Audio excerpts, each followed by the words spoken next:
পাঁচটি দাবি উত্থাপন করা হয়েছে। প্রথম দাবি হচ্ছে অবিলম্বে সকল ধরনের বোতলজাত পানির অযৌক্তিক অন্যায় অন্যায্য মূল্যবৃদ্ধি বাতিল করতে হবে। ভোক্তাদের ন্যায্য মূল্য ভোক্তাদের ন্যায্য মূল্যে নিরাপদ ও স্বাস্থ্যকর পানি সরবরাহ নিশ্চিত করতে হবে। বোতলজাত পানির মূল্য স্বাভাবিক করতে বাংলাদেশ প্রতিযোগিতা কমিশন, জাতীয় ভোক্তা অধিকার সংরক্ষণ অধিদপ্তর সহ সংশ্লিষ্ট সকল মন্ত্রণালয়ের সক্রিয় পদক্ষেপ নিতে হবে। যেসব ব্যবসায়ী প্রতিষ্ঠান জোটবদ্ধভাবে হঠাৎ করে বোতলজাত পানির দাম অযৌক্তিকভাবে বাড়িয়ে ভোক্তাদের কষ্ট ফেলেছে, তাদের আইনানুগ বিচার ও শাস্তির পদক্ষেপ নিতে হবে। বাংলাদেশ প্রতিযোগিতা কমিশনের সময় ক্ষেপণ করে সংশ্লিষ্ট বোতলজাত পানি প্রস্তুতকারী কোম্পানিগুলোকে ভোক্তাদের নিকট হতে অতিরিক্ত মুনাফা লাভের সুযোগ করে দেওয়ার জন্য বাংলাদেশ প্রতিযোগিতা কমিশনের চেয়ারম্যানকে তার পদ হতে দ্রুত অপসারণ করতে হবে। সম্মানিত সুধী, এই পর্যায়ে বক্তব্য রাখবেন আজকের এই মানববন্ধন কর্মসূচির সভাপতি, কনজিউমার অ্যাসোসিয়েশন ক্লাবের সম্মানিত সাধারণ সম্পাদক জনাব অ্যাডভোকেট হুমায়ুন কবির ভুঁইয়া। আজকে বাজেট উত্তর এই সমাবেশের সংগ্রামী সভাপতি, আজকের কনজিউমার অ্যাসোসিয়েশন অফ বাংলাদেশ ক্যাবের উদ্যোগে বোতলজাত পানির অস্বাভাবিক মূল্য বৃদ্ধির প্রতিবাদে আজকে আমাদের এই মানববন্ধন এবং সাথে সাথে প্রতিযোগিতা কমিশনের যিনি মহা দায়িত্ব পালন করিতেছেন ওনাকে মাননীয় প্রধানমন্ত্রী অথবা সরকারের কথা যদি বলি, ওনাকে 3 বছরের জন্য ওনাকে অ্যাকশন নেওয়া হয়েছে, ওনার সময়কাল বৃদ্ধি করা হয়েছে।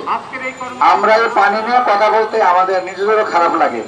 তারপর দীর্ঘ প্রায় 1 বছর আগে পানির মূল্য যখন বৃদ্ধি করা হলো, তখন এই প্রতিযোগিতা কমিশন থেকে বলা হলো যে অস্বাভাবিকভাবে বাজারে পানির মূল্য বৃদ্ধি করা হয়েছে। এইটা আমরা জানার পরে আমরা এই জায়গাতে মানববন্ধন করলাম যে একটা গ্রহণযোগ্য মূল্যে পানি আমাদেরকে সরবরাহ করতে হবে এবং পানির মূল্য কেন বৃদ্ধি করা হয়েছে এটা আমরা কনজিউমার অ্যাসোসিয়েশন জনগণের পক্ষ থেকে আমরা জানতে চাই। এইটা আমরা প্রতিযোগিতা কমিশনে আবেদনও করলাম।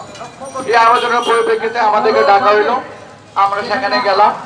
অন্যান্য যে স্টেক হোল্ডার আছে, Coca Cola company, fresh company, তারপর কিনলে কোম্পানির কোনো শেষ নাই, ওইখানে সবাই ওইখানে আসলো।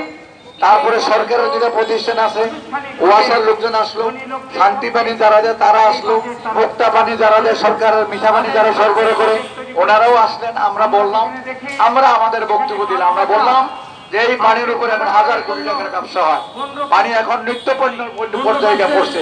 ওনারা বলে যে না, পানি এখন নিত্য পণ্য হয় না। তখন আমরা বললাম যে গ্যাজেট হয় না, কিন্তু সরকারের কাছে একটা সিদ্ধান্ত আছে। তারপরে অনেক কথাবার্তা, ওনাদের লস হয়, ওনাদের ডলারের দাম বেড়ে গেছে, তাদের কস্টিং বেড়ে গেছে, নানান কথাবার্তা, তাদের ব্যবসার লস, তারা কেউ লস। আমরা বললাম যদি ব্যবসা এত লস হয় তাহলে আপনারা পানির ব্যবসাটা ছেড়ে দেন, এইটাও কিন্তু স্বীকার করে না। পরে একজন আসলেন, উনি হলেন সিইও সিটি গ্রুপের। উনি বললেন এটা কাহিনীটা এরকম যে কেন পানির দাম বাড়াইছেন, কেমিক্যালসের দাম বাড়াইছে। আমরা বলছি পানির মধ্যে তো আমাদের কোনো কেমিক্যালস ইউজ করা হচ্ছে না, আমরা এই পানির দাম বাড়াইবার যুক্তি রাখি।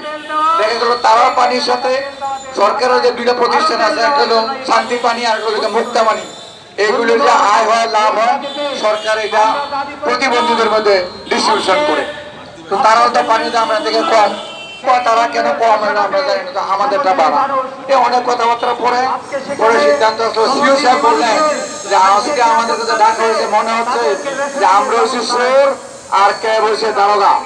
এই অবস্থার পরিপ্রেক্ষিতে এই প্রতিযোগিতা কমিশনের যিনি চেয়ারম্যান ছিলেন তিনি বললেন যে 10 দিনের মধ্যে ট্যারিফ কমিশনকে টাইম বেঁধে দেওয়া হলো যে পানির দাম যৌক্তিক কত হতে পারে সেটা আপনারা আমাদেরকে জানান, এবং 10 থেকে 15 দিনের মধ্যেই আমরা আবার একটা মিটিং ডাকবো। এবং ওনার কথাবার্তা শুনে আমাদের মনে হলো যে উনি জনগণের পক্ষে আসবে, কিন্তু বাস্তবে কি দেখলাম, তারপরে আর মিটিং ডাকে না, মিটিং আর হয় না। আমরা আবার গেলাম ওইখানে, আমাদের ওই সাংবাদিক বন্ধু আসলে ভাই পানি নিয়ে যে আমরা আন্দোলন করলেন, পানির খবর কি? আমরা পানির খবর, এখন পানিতে আমরা ভাসতেছি কিন্তু পানি খাইতে পারি, সমস্যা হয়েছে আমাদের।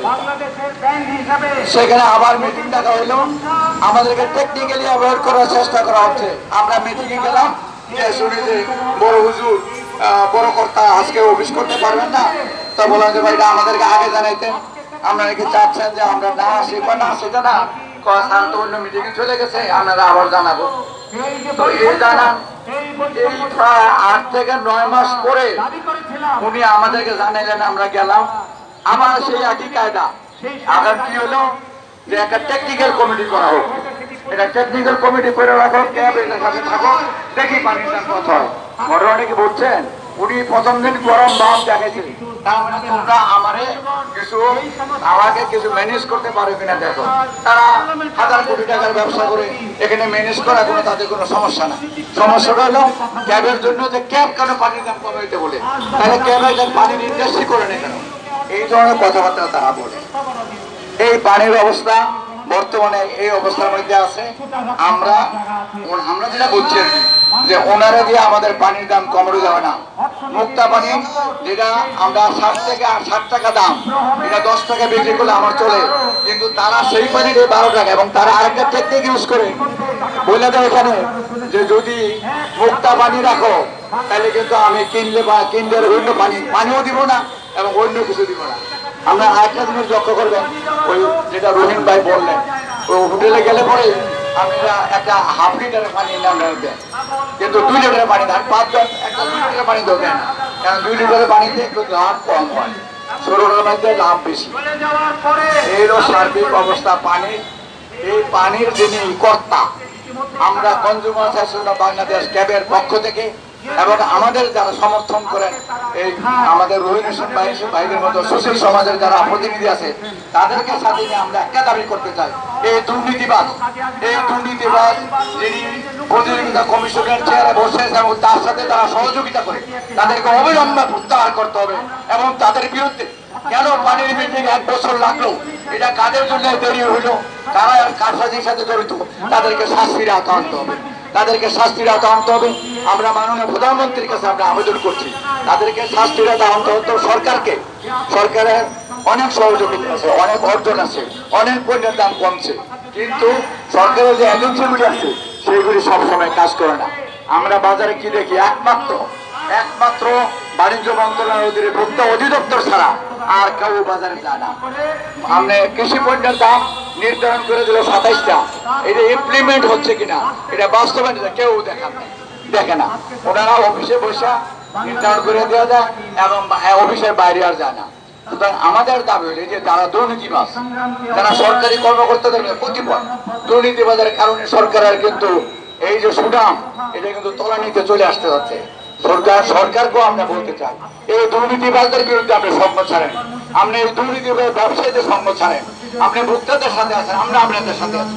কারণ পানি নাম জীবন, সেই জীবন কেউ কিন্তু আমাদের দেশে আমেরিকা থেকে পানি না খায়, তার কথা ভিন্ন। আমরা ওই পানির কথা বলছি না। ওয়াসার হুজুর, বড় হুজুর যিনি ওয়াসার তাসকিন সাহেব, 3টা মামলা করছে, 3টা। উনি কয়েকটি প্রতিষ্ঠান করে উনি বেতন পায় 6,25,000 টাকা। উনি 6,25,000 টাকা দেয়, তার কর্মচারীদেরকে উনি ইনসেন্টিভ দেয়, পারফরমেন্স বোনাস দেয়। আরে কয়েকটি প্রতিষ্ঠানে পারফরমেন্স বোনাস করতে আসে, এইগুলো আমার টাকা, আপনার টাকা, এই পানি এইভাবে তারা পানির দাম বাড়াই করে কথা বলতো। এই যে ওয়াসার পানির দাম বাড়াই দিচ্ছে অলরেডি 10%, যে বছরটা জুলের 1 টাকা, আমরা মানি না। এই জুলাই মাসে পানি খাওয়া যদি অপচয় এবং তারা যে অপচয় করে, তারা মধ্যে দুর্নীতি আছে, যদি এগুলি বন্ধ হয়, পানির দাম কমাইবার কোনো প্রয়োজন নেই বলে আমরা কেবল পক্ষ থেকে, জনগণের পক্ষ থেকে আমরা দাবি করছি।